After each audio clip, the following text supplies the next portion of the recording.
наблюдение.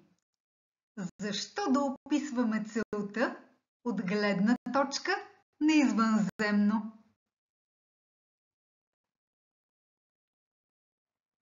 Още видеа по темата дистанционно наблюдение. Добре е да изгледате видеото за аналитичното наслагване АО в канала, преди да продължите с това видео. Откриването на механизмите за изкривяване на информацията като аналитичното наслагване АО било важна стъпка в проекта Stargate към повишаване на точността на съществуващите методи. За да се борят по някакъв начин с аналитичното наслагване, наблюдателите били помолени да се откажат от опитите си да отгатнат какви обекти са скрити вътре в целта. Да се откажат от желанието да назоват на всяка цена какво представлява целта. Задачата на наблюдателите била променена. За да се увеличи точността, те просто били помолени да опишат целта, като се въздържат от прибързани заключения, интерпретации и изводи за нея. Наблюдателят не трябва да се опитва да назовава елементи от целта или цялата цел. Вместо това, той използва описателни тактики. С други думи, по време на сесията той настройва съзнанието си, за да получи отговор на въпроса каква е целта и как е структурирана, а не на това какво е, как се нарича или как се казват обектите и предметите вътре в нея. Нека дадем пример за описание на целта, вместо да я назоваваме. Обект за описание номер 1 – хляб. Обект за описание номер 2 – стол.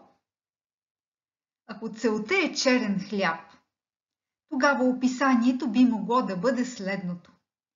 Почти паралелепипед по форма, леко стеснен нагоре, с заоблени ръбове.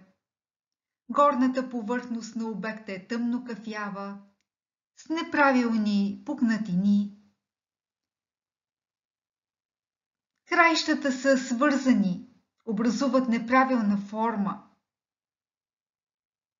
Цветът е кафяв, вкусът е леко кисел, годен за консумация, брашнен, мирисът е хранителен, текстурата е еластична, с рохкава пружинираща текстура, състояща се от малки дупки и така нататък. Да приемем, че целта е обикновен стол. Ние наричаме обекта стол, но наблюдателят не знае това и не се опитва веднага да схване цялата цел. Вместо това, той старателно дава подробно описание на всичките части. Описанието е творчески процес, който не винаги е еднозначен. Например, описанието на стол може да изглежда така.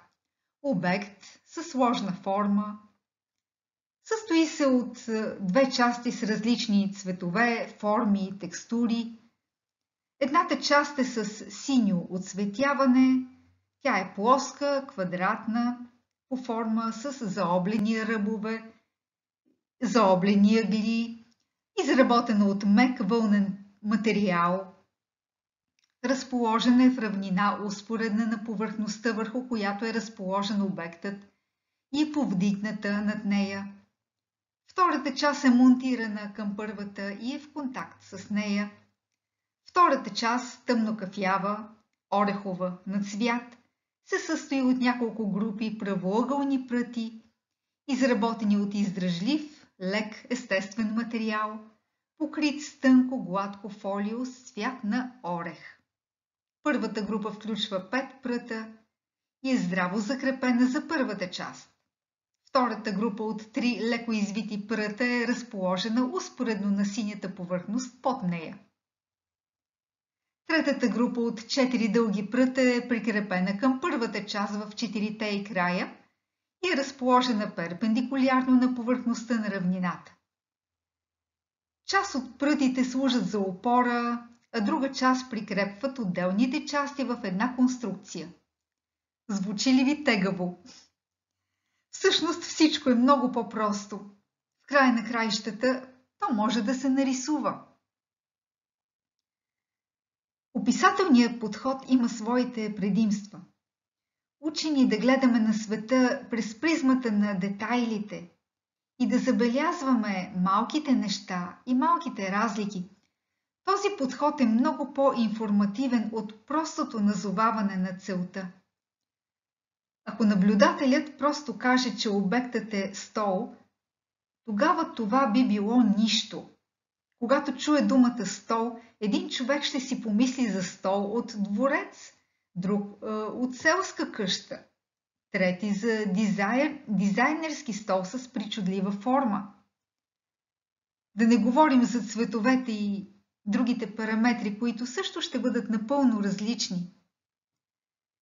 Описването на цел е напълно различен подход към възприятието.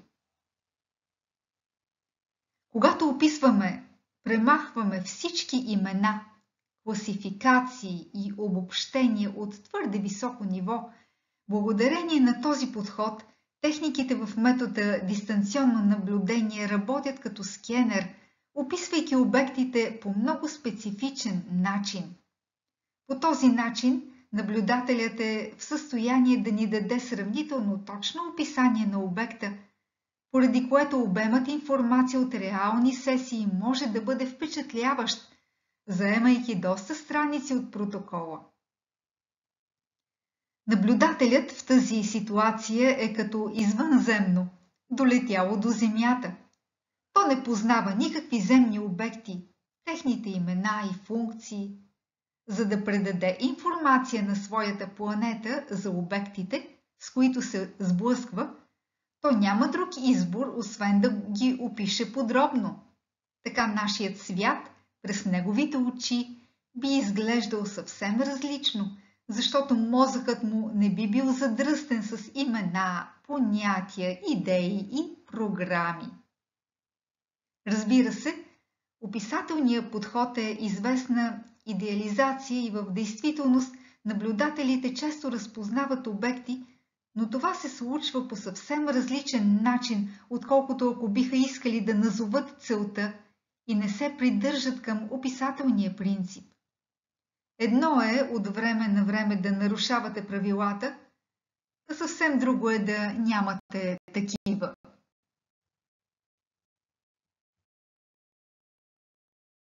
Разкриването. Когато ти разкажат за нещо, е детският път към познанието, а зрелият път е собственият опит.